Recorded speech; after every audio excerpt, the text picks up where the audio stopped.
What's up, YouTube? Drew here, and you are in the shop with me and this beautiful 2009 Honda CR-V. Maybe it'll be more beautiful when it gets a bath. Anyways, this isn't about the Honda nearly as much as it's just about 134A systems. This applies to R12 systems, 1234YF systems, residential stuff, refrigerators, anything with Freon. I just want to tell you guys a story of what I went through.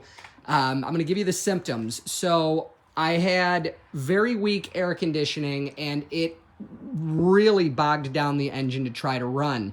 So, at a glance, I thought this might be a failing compressor.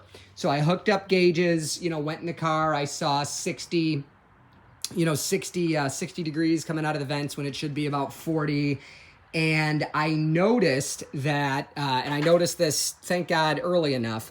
I noticed my high pressure was past 450. I was at like 475 PSI, which is like stop and just thank God nothing blew up in your face kind of situation. I mean, obviously these tools are designed with some margin for error, but that's a very unsafe situation. Shut the car down and went about diagnosing the issue without the luxury of having the air conditioning on to do so. So obviously the first thing I suspected was the fans. So to see if those work, I let the car, these Hondas are very efficient, and I let it run for like an hour before it finally barely kicked on the fan on this side, this one being the condenser fan, the stronger fan for the air conditioning. And I was, playing with and testing relays because, Hondas have issues. A lot of Hondas, your air conditioning fails, switch the relay with the horn. Now you got air conditioning and no horn. Thank you, get yourself a new relay and just, be grateful that it was easy kind of thing, right? So, I'm doing that over here while I'm waiting for fans to come on, and I ended up coming to the conclusion that I indeed had a bad fan. I used, where is it? My test light, which just goes to show you how old I am and how old this car is. I used my test light to find that I did indeed have 12 volts on the car side of that harness, but I didn't have a turning fan. So I threw jumper wires from the battery to the fan, and I did not get a fan. So I went and got myself a used fan because time is critical.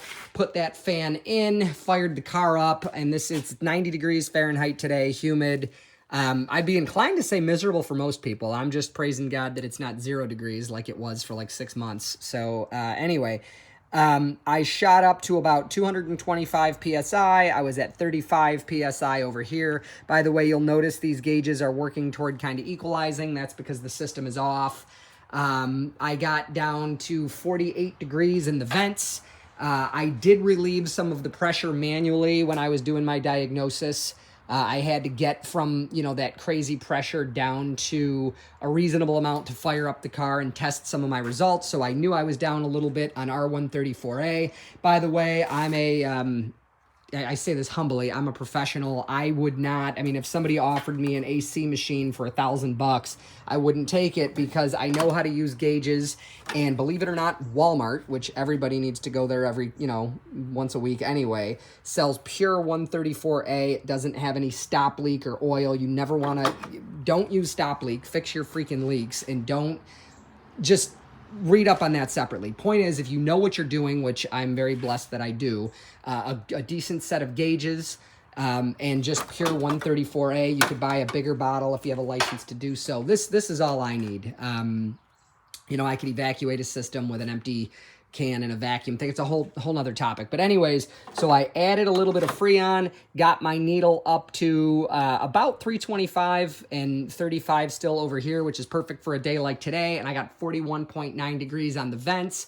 And I'm sure if I left it running, it'd have made it down to about 39, which is more than you would shake a stick at on a day like today. So this was successful. So the problem, again, was absurdly high pressure, not cooling correctly. The solution was replacing the dead fan. I just want to let you guys know who are brave enough to work on your own AC, you need to know what you're doing. You could get severely hurt.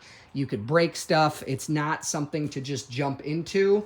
But if you are equipped to work on this stuff, this is some information that would help you. And if you're having similar symptoms on your car and you don't have gauges and you don't know what you're doing, at least this gives you a starting point to bring it to your mechanic and say, hey, put some gauges on it and see if I have stupid high pressure on the high side. Obviously, if you're, not getting any cooling, your engine's shaking because it can barely run the compressor, and you don't see fans turning, maybe you don't want to work on AC, but you want to replace a fan. Actually, if you want to learn how to replace the fan in this specific vehicle, what's this, a third generation CRV, 2007 to 11? Obviously, those are the years. I think it's the third generation. Yeah.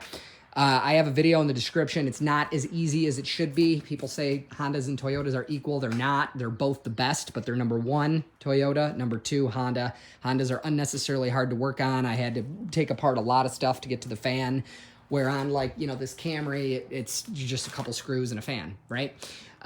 Anyway, and even on a RAV4, like a 2009 RAV4, same exact vehicle, different brand, or direct competitor, I should say. It's an easier job. So this is just a walkthrough of everything I dealt with on this. I know these videos help you subscribers. I love you. Thank you so much for being subscribed. Do please give this one a thumbs up. If you're not subscribed yet, please do if you want more content like this and the linked video, which is to show you how to actually fix the problem. And remember, guys, anything you see on this channel, I do this for a living. Don't just buy some gauges at Harbor Freight or Amazon and, jump into this without knowing what you're doing. Obviously, this is for entertainment purposes and to just, shed some light on some things for other folks that are, professional and certified and all that jazz. So thanks for watching. God bless you, and we'll see you in the next video. Take care. Bye.